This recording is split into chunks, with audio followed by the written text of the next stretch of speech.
We are here with Dr. Dain Heer, which is the co-creator of Access Consciousness.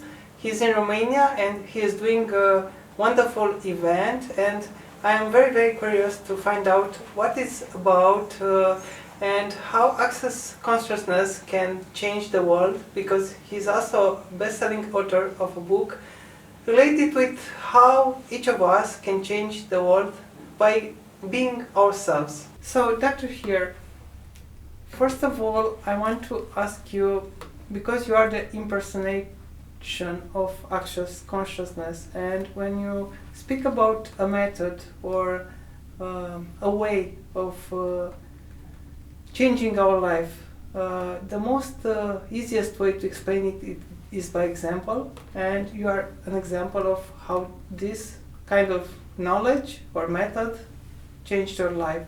What was your life before Access Consciousness? Well, from the time I was a little kid, I always knew that things should be possible.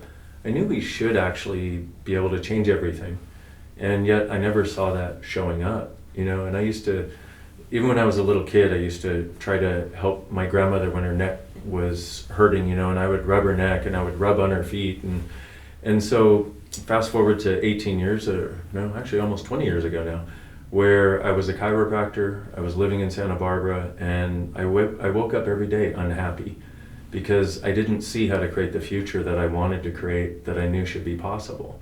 And I got to a place where I was going to end my life. I literally planned the date to kill myself. And I said, universe, you have 6 months. Either my life changes or I'm out of here. And I came across an ad for Access Consciousness. And I called and I had a session of something called bars, Access Consciousness bars. And which is a kind of first level of Access Consciousness? Yeah, it's one way to experience it. And it's this really light touch where somebody just places their hands lightly on your head. Now, I had done a lot of weird things, growing up in Southern California, you're exposed to a lot of different things. And so I had done many things, but none of them truly created change. So I wasn't expecting any change from this either. And from the moment this lady started the session and started this bars, it's like I felt this peace go through my body. And I was like, well, that's different. And then a couple minutes later, I started giggling like a little kid. And I'd never met this woman before, and she wasn't talking. And I was just like, and I was sitting there going, what am I doing? I haven't laughed in years. And it had literally been 3 years since I was happy continuously, or at least for any length of time. And I always had ups and downs, and so what happened was I went into this session depressed and suicidal, and I came out an hour and 15 minutes later with total gratitude for being alive. And I knew that I could actually create what I wanted to. And I don't know how to explain that to anybody else. I can just give my experience of it. But I remember looking up at the sky and going, wow, has it always been this beautiful here? And I had a gratitude for being alive that I hadn't had since I was a little kid. Well, so what happened was then I started exploring it more, and I started getting different tools to change the things in life that I needed to change, that we all want to change. The sadness and the way your monkey mind goes and the sense of being wrong, and all of that started changing. Well, within about a year, within about 6 months, I loved it so much, I started working with the founder of Access, and it's been a constant, ongoing exploration of making life easy, basically, or easier at least. Most of us feel trapped in his or her life. Either it is related with our personal relationships, or with our financial situation, or with the situation in our jobs or business. And we feel like prisoners, and we don't know how to get out of there. Or yes. We end up each day being miserable. Yes. And starting a new day just hoping the end of the week will come and we will have a break out of our life. Yes. But you found a way to live life with joy and happiness? Truly. And I know that feeling of waking up and dreading your life, and waiting for the weekend. But even on the weekend, your life doesn't go away. because you're the one who's still living it. So what Access is, it's a set of tools, set of awarenesses, like ways of looking at things differently, and a set of techniques and information that allow you to start changing that. And for me, the only thing I ever wanted when I was a little kid was to be happy. You know, my grandmother would ask me, what do you want to be when you grow up? And I'd go, happy. And she'd go, no, what do you want to be? Do you want to be a doctor? Do you want to be a lawyer? Do you want to be an actor? What do you want to be? I'm like, yes, as long as I'm happy. I didn't care what I did. I just always wanted to be happy. And this is now what I see, not just for me, but for literally hundreds of thousands of people around the world. And so, I mean, if it were just me that could do it, I wouldn't be talking to you right now. There's no reason, you know, but this is something everybody can use. And it's not just one tool, it's probably 8,000 tools. But because in each situation, what happens is how do I explain it? It's like, if we grow, I have ADHD, so trying to complete one sentence is a minor miracle for me, okay? So, but what happens is we'll have a small thing that's off, and it feels like one pebble lands on our head, and then we figure we can deal with that, but then another pebble lands, and another one, and another one, and another one, and before we know it, we feel like we're buried. And so what this does is it starts to allow you to take those pebbles off, one at a time, or sometimes 1,000 at a time, so that you can get to the lightness it's you. Because when you're doing what's true for you, when you're saying what's true for you is always light. What's not true for you, when you're trying to live somebody else's life or what somebody else said will make you happy, it's always heavy. And so the fundamental idea of this is what's true for you makes you lighter, a lie makes you heavier. And then how do you get to that which is actually true for you and sort of offload all this stuff that isn't yours, or where you're living in a certain way that doesn't actually work for you? Because we are not living in the truth, and in our truth we create some lies that we think it will protect us or other people around us, and we feel trapped in this chain of lies. Well, yes, and I would say it's more like for example, one of the things I was told is if you study hard and you work hard and you get a good relationship and you get a good job, then you'll be happy. Well, I studied hard, I worked hard, I did really well in school, I became a doctor of chiropractic, okay, and I had a relationship and I wasn't happy. None of those things were true because nobody ever said, hey, how would you like to do this? And so we live in a world where everybody thinks if I have this and this and this, then I'll be happy. And so they're always trying to get to this and this and this, rather than realizing what I found is when you make the choice to be happy, the things in your life start to rearrange themselves for that to happen. But it's not just that. That sounds so simple, but that's where it starts, is that choice where you go, you know what? Maybe everybody else in the world around me is unhappy, but I'm going to be happy anyway. But in order to be that, you have to be willing to be different also. And one of the things that we found in Access Consciousness is that 98% of your thoughts, your feelings, and your emotions are things you pick up from other people. Like, have you ever hung out with somebody who was sad? Do you notice you get sadder? Well, that's because you're picking up on whatever they've got going on. But nobody ever tells us this. We always think whatever's going on in our head must belong to us. And so one of the tools that we have, which is really simple, really easy to use, is when you have something that makes you heavy, makes you unhappy, like let's say you're afraid or you're fearful about money or something, you just say, who does this belong to? And if it lightens up at all, it's not yours. All you got to do is say, you're not mine, get out of here. And so what happens is if you do that enough, you start getting lighter and lighter and lighter because you're taking those pebbles off of your head or those boulders off of your head that are the things that don't belong to you. You mentioned earlier your meeting with the creator of Access Consciousness, yes. And actually you became a co-creator, so you helped improving this and developing this. I hope so. I hope I helped improve it. How was your first encounter? Do you still remember? Oh, I absolutely remember. He walked into my chiropractic office asking for a session. But he said, and I did a chiropractic technique that had 3 levels of care, 1, 2, and 3. And he said, the first 2 don't work on me, you need to go to the most advanced level. But I didn't know how to do it, I was just starting. And I told him I didn't know how to do it, and he said to me, look, ask my body what it wants, follow the energy of what it tells you, you will know what to do. He was the first person ever that had developed any body of work that said to me, I would know what to do. Because I had studied techniques for years, and it was always do it this way. What he said is do it your way. And it changed my life. There was actually, in working on him, there was this energy that became available, this way of working on his body that I'd never done before, that nobody ever taught me, that he said literally saved his life. So this is one of the things, see, I've had these interesting experiences, and this is one of the things that lets me know we all have more available. And truly, if I had heard this story and I hadn't experienced it myself, I don't know if I'd really get it. I don't know if I'd really believe it, because I was so in that rut of my life where I was like, oh, life sucks, I don't know what to do. And so this was one of those things where I realized there's more available to all of us. We're just not looking at it. We don't have our point of view oriented like this. We have it oriented like this.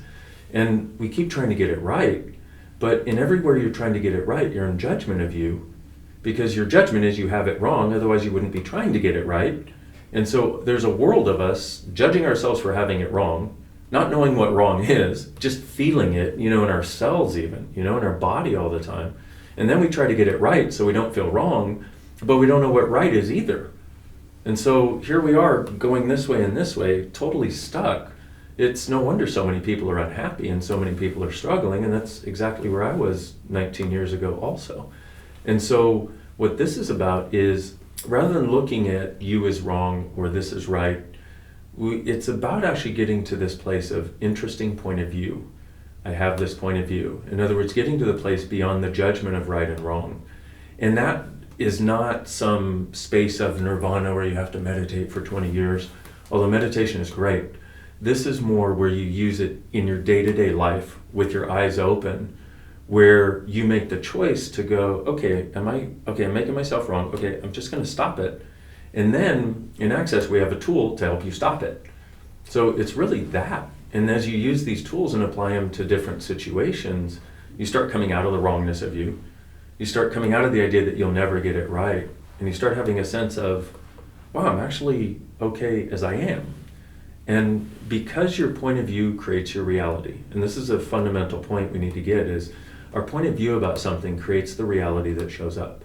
Reality does not create our point of view. And so when you have the point of view that you're wrong, guess what you see? That's all you see is how you're wrong. And people tell you you're wrong, and you're like, but I'm not wrong. But if your point of view is that you're wrong, that's what the world shows you. If your point of view is, oh, I'm not wrong. The world? I think it's way bigger than a mirror. I think it's some big virtual reality system that we create. Not literally, but it's like a virtual reality system. Like but we're the one. Yeah, but we're the one programming it. And I don't. And it is very much. In the Matrix movie, it was like, I thought it was awesome because it just spun people's heads out. You're like, whoa, maybe it feels true. And in a sense, it kind of does. But this is not where we go to that realm where we go, oh. We're being programmed by the world and all that stuff, because that once again takes the ability to change it out of your hands. This is where I am programming my world. Hopefully not programming it, but that's the way it shows up. So if you have the idea that somebody is going to be angry with you, for example, guess what happens? They get angry. Like on our way here from Dublin, our driver was late, getting us to the airport. And so I was sitting there, I'm like, okay, well, he'll show up. We're fine. We called the company, he was going to show up. But he showed up, and he's so used to being on time or early, he was like, oh, these people are going to be so angry at me. So for this moment, I wanted to get angry at the driver, even though I wasn't angry before he showed up. But I know this stuff, right? So I looked at that and I went, wait, is that mine, or is that him expecting me to get angry at him? And I realized he was expecting me to get angry at him. And I walked over to him with a big smile, and I'm like, hey, what's your name? I'm Dain. Nice to meet you. And I said, traffic must have been crazy this morning, huh? He's like, oh my God, yes. And you could feel all of that dissipate out of his world.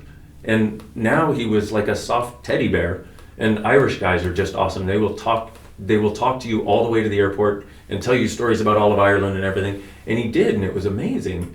But this is an example of being you and changing the world. Now, I could have gone with what his point of view was about how I was supposed to treat him. And create the tension. Yeah. The tension and the anger and all of that. but I'm not interested in that. Like I said, from the time I was a kid, all I wanted to be was happy. And now all I want to do is show other people how, but from real practical tools. So that's a case of being you, where you change that situation and it melts all the tension, all the wrongness, but it's from being willing to not just take what's in front of you and believe that that has to be your reality. It's from see what's in front of you and then go, what can I do to change this into something better? How can I make this greater?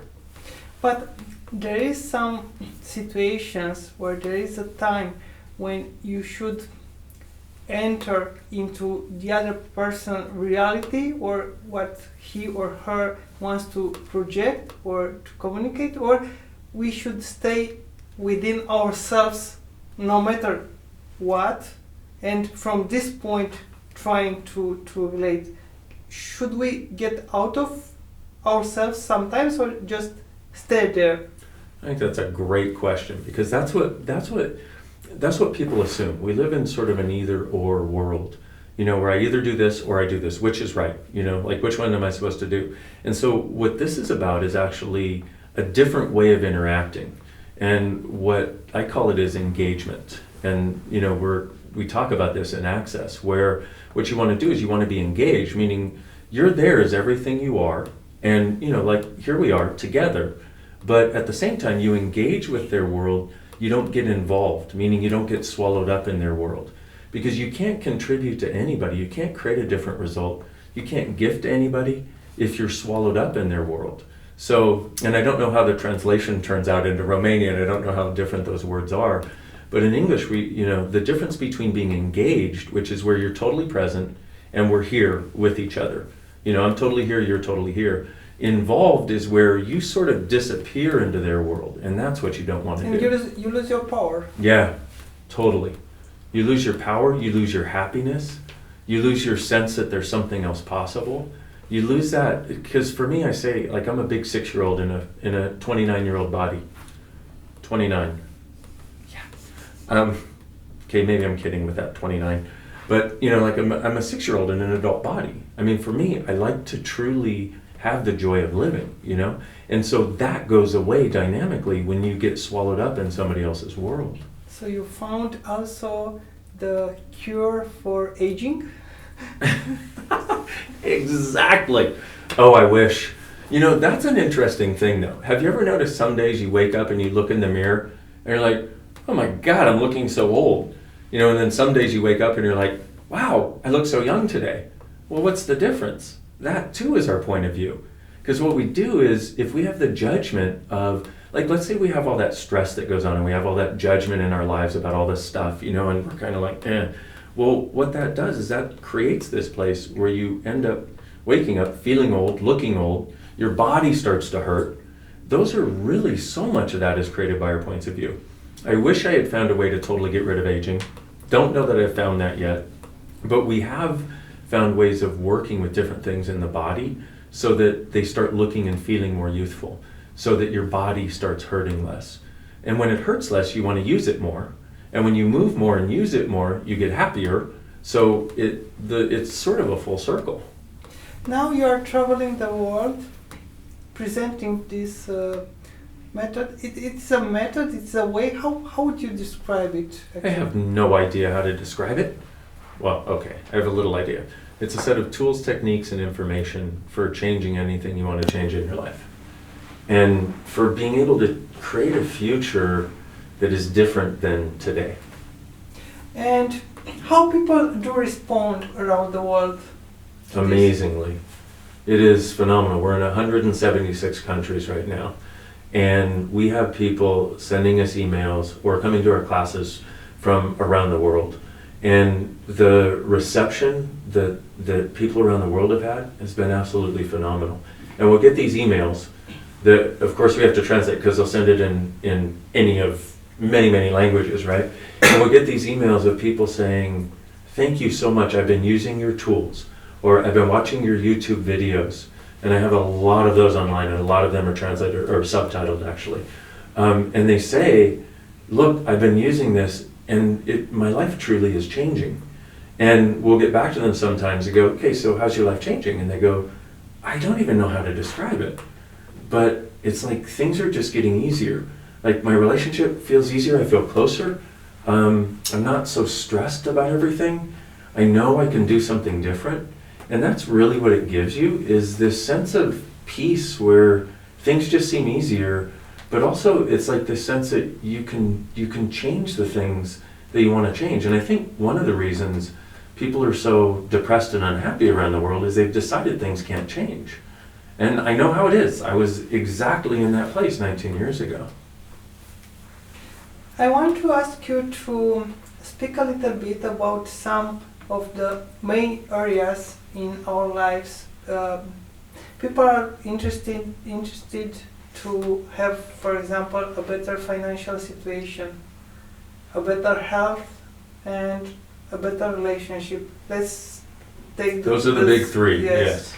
Can we address a little bit each of one through these tools and way of working with ourselves? For example, starting with money and our relationship with money and our financial situation, because it touches our life in so many ways. And absolutely. Well, okay. So let me just say that what I'm giving is the simplest, but sometimes also the most powerful. Sometimes the simplest things are the most powerful, but it acts as kind of like, if you go to school, you go to university or whatever, and you're doing math, it's like you have to do addition and subtraction and multiplication before you can do algebra. It's like that. And so there's certain things where we can address specific issues, but they're way beyond the what we can do here. So let's talk about some of the simple things that people can do. Okay, so realize that the money you have is actually about your willingness to receive. Because there's no such thing as a money issue, there's only an issue in what you're willing to receive. And most people that don't have money don't actually like money. So what do you do about that? Well, what you do is you start asking questions, okay? And some of the questions that you can ask is, what else is possible here? What will it take to change this that I haven't imagined? And what can I do and be today to change my money situation right away? Those are some simple things, because what happens when you ask a question is, it's like most people are walking on this trail of their life, and they've done the same thing back and forth so long. There's just walls, and they don't see any possibilities left or right. What happens when you ask a question is, it's like doors open on the left and the right, and you can sense space and possibilities behind them. Well, then you have to actually choose. But the question always opens up greater possibility. An answer always shuts them down. So your answer is, oh my God, money's a problem, money's a struggle. And most people have that. So I gave you 3 questions that you can ask. Okay, that's first. But then also what you want to realize is most of these points of view about money are things that we picked up from our parents, things that we picked up from our culture, things that we picked up from church, like and the idea that money is bad and people with money are bad. I know lots of people who have money, and lots of them are wonderful people who contribute to others. And then there's this small group of total jerks but that's what we always associate with people with money. And so you also want to ask yourself, okay, so what points of view do I have about money that are limiting money for me? And what is my judgment of money? And write it down. And if you can do that, great. And write it down and look at it and go, okay, where did I buy these points of view? Are these my points of view, or have I bought these from somebody else? And you'll get a sense, like my dad had this same exact point of view about money. Like for me, when I grew up, I literally lived with extremely poor people. And, my family had no money. And then one side of my family had some money, but the side that had no money was always telling me those rich people aren't happy. And I was like, well, but I'm going to at least give it a try, because they can't be any less happy than you. I had some of the most unhappy people in the world telling me that rich people weren't happy. And I'm like, I don't think it's about the money. And I knew even as a kid, there's something weird about that. So it's not the amount of money that makes you happy. It's actually you choosing to be happy. See, money follows joy. Joy doesn't follow money. And we have this weird point of view in the world that once we have enough money, we can be happy. No, once you make the choice to be happy, then the money starts flowing in to start to create that. So what you also want to ask yourself is, if I were truly creating my life and reality, what would I choose? What would truly make me happy? Now, let's say, for example, you want to be an actress or an actor or something, and that's what would make you happy. Well, you may not get to go be a full-time actor. I'm not saying quit your job and go do what makes you happy. We've got to be really pragmatic, okay? And this is the thing about Access also. It's pragmatic. It's not take you out of this reality where everything is wonderful and glorious and it'll be perfect. That stuff never works, okay? Because you got to be here. We live in this world, you know? But let's say you want to be an actor or a sports person or something. If that is what truly makes you happy, there's something there that nurtures your soul, nurtures you as a person. So what you can do is like go do some part-time acting, like go to community theater or something. You know what I mean? Get together with your friends and perform together with them. Anything that you can do in that direction that starts creating that for you starts to open up that space where you actually have that sense of joy and happiness. And eventually somebody might notice you and give you a real chance. And that could be too. That could be true also. But one guy came and asked for that. You know, he said he was hating his job, and you know, he actually did a session with Gary. He was hating his job, and he said, and Gary said, well, what would you really like to do? He went, I want to be an actor. He said, good, then go get a job as Santa Claus, because he had, you know, big round body. Go get a job as Santa Claus during the Christmas holidays. And so he did, and what was interesting was from that, he started getting that energy in his world of that, hey, I'm acting, which he was, and it was fun for him. And then he actually moved into being an actor. But if you add to your life, you want to ask yourself what it's easy for me to say, what it is that's nurturing to you, and what it is that brings you joy. And literally write it down, because most of it you don't realize. We have these false goals that are not ours. To have a big car, a big house, yeah, whatever. Yeah, and that's the exactly. new phone. Yeah, I must have the newest phone. I must have a big house. I must have a big car. Otherwise, I can't be happy. Which is what's putting us once again in that continuous cycle of judgment and struggle. So the other thing you want to look at is, what are the goals that I have that aren't even mine? And all the things in my life, which of them don't matter to me and which of them do? These are just some beginning places to start to, because in this thing with money and so many other things, we just feel stuck. You know, it's like, and I speak rather intensely about it because I know the feeling, you know, and I know so many people who had that, and so many people who use the Access tools who changed it.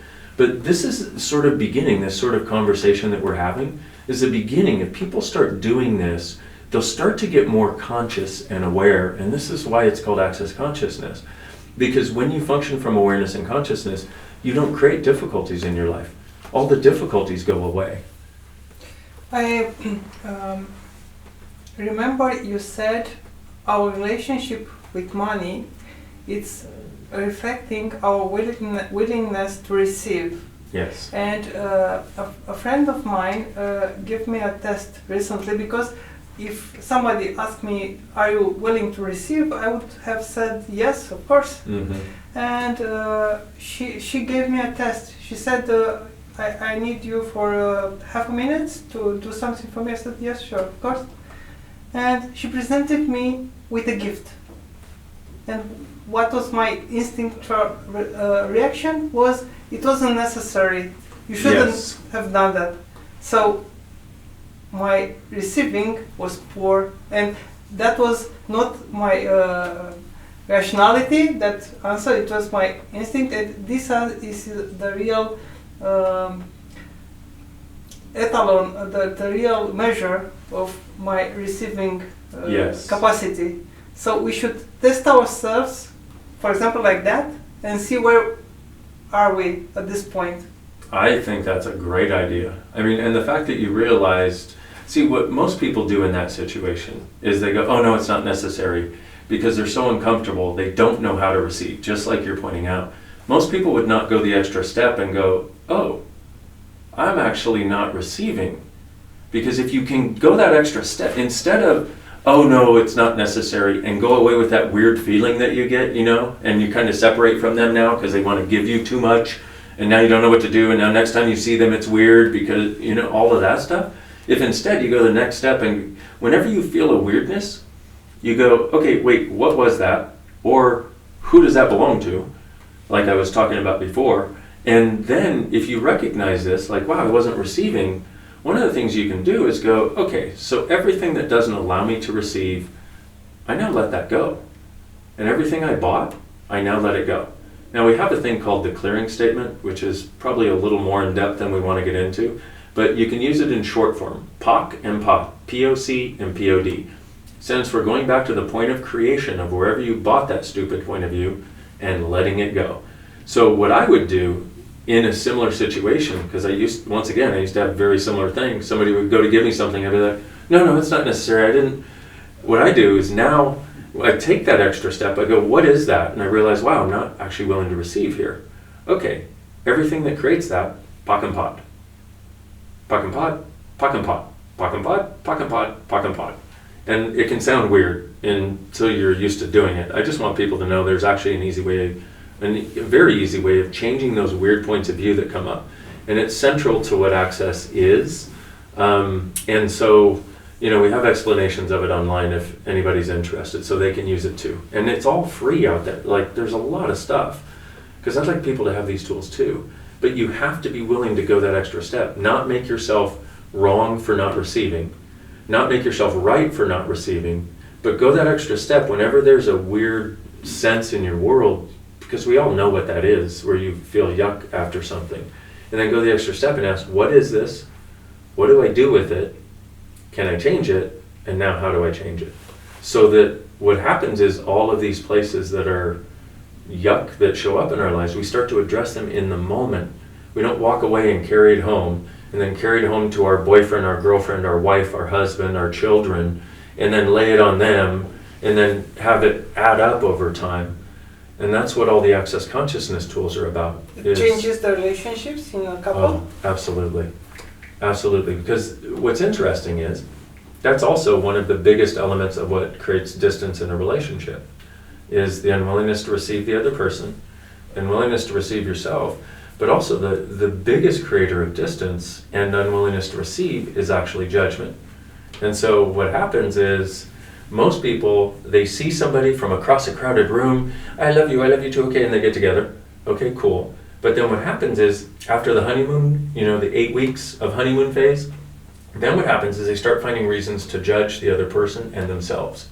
So what I suggest that people do every single day is they undo every judgment that they had of their partner the previous day and over the entire time of the relationship. Every morning, you want to destroy and uncreate all of those judgments. How do you do it? You go, okay, so every judgment I have of him or her, everything that doesn't allow me to be grateful for him or her, I now let it go. And then POC and POD, POC and POD, POC and POD. And what happens is you start to create this place where you're finally present with each other. Because the relationships separate based on the walls of judgment that get built up, and judgment is what creates those walls. It's just that nobody ever tells us that, because we're trying to be right or wrong. It's like you meet the first time the person every morning. Exactly. And take it without any judgment, just willing to know and interact with him or her. Because it is that movie, Collateral Beauty, when the character wrote a letter with just a sentence, if only we're being strangers again. Mm-hmm. Exactly that. And another great movie for that is 50 First Dates. I don't know if you've seen it. I don't tend to watch Adam Sandler movies, but this is one that anybody who wants to have a good relationship should actually watch, because she has amnesia, so she can't remember anything. Every day she wakes up and her memory resets. So she's fresh every day, and so he makes her a video to it. It's really how, if we could be more like that in relationship, we would have such a difference, because like you said, we would be with a new person every day. But we'd also, see the thing, it's interesting to me, because the thing that actually lasts and grows in a relationship, if you get rid of the judgments, the thing that lasts and grows is the caring and the gratitude and the joy and the shared wonderful times that you've had. And it's amazing to see people who actually start choosing that. And I know one lady who was married for 25 years, and her husband said, "What do you want on our anniversary?" And she said, I want to destroy and uncreate every judgment of our relationship every single day. And he went, well, that sounds great. And they started doing it. Their relationship got so much greater. And they actually had a great relationship. So when I talk about these things, once again, it's not an airy-fairy idea. This is like practically how do you change what is going on in your life right now so it gets better. I was thinking about asking you about the health, but I imagine applying this in your life eliminates a lot of stress. Yes. And this is probably 98% of our health issues today. True story. Yes. And this is the interesting thing, like with the bars that I was talking about. Okay, so we have all these tools that we've been speaking about. Then we also have this bars, and we've literally done studies that prove that it eliminates stress, or diminishes anxiety, diminishes depression. And all of this works together in this way of creating this place where your body has much more ease. Because like you said, 99% of what goes on in our body is based on the stress that we create. But one other thing that we need to add to that is just like you destroy and uncreate your judgments of your relationship and the person, you want to destroy and uncreate and let go of. I'm saying destroy and uncreate, by the way. So if I was going to destroy and uncreate this table, for example, it would be like take it apart, but then undo what would allow it to come back, is basically what I'm saying. So we want to do the same thing with our body. Because what we don't realize is our body, just like people we're in relationship with, function according to our judgments. So when you go, oh my gosh, I got so many wrinkles, your wrinkles increase. Whereas if you don't have the judgment that you have so many wrinkles, you don't notice them as much, or they're not there as much. So what you want to recognize is that every time you judge your body, it creates more of what you judge. If you go, my butt's too saggy, your butt gets saggier. And so this is what we want to realize is when we're doing the judgment of our body, stop. See a stop sign, see a hand in front of you, and then go, all that stuff Dain said, whatever he was talking about, let it go. And it becomes a way of actually changing the relationship that we have with our body, because most of us don't want a relationship with our body because they hurt, they get older, and they don't feel as good anymore, and then we feel like we're getting fat, and then we feel like we're getting wrinkled and all this stuff. But if you imagine aging not from all of that judgment. And I don't know about you, but I know like 90-year-old people that don't have those judgments, and their body does what it does, but they don't have a problem with it. They're like, yeah, this is happening, okay, cool, and they seem to be really happy people. Judgment, getting out of judgment is really the key to happiness.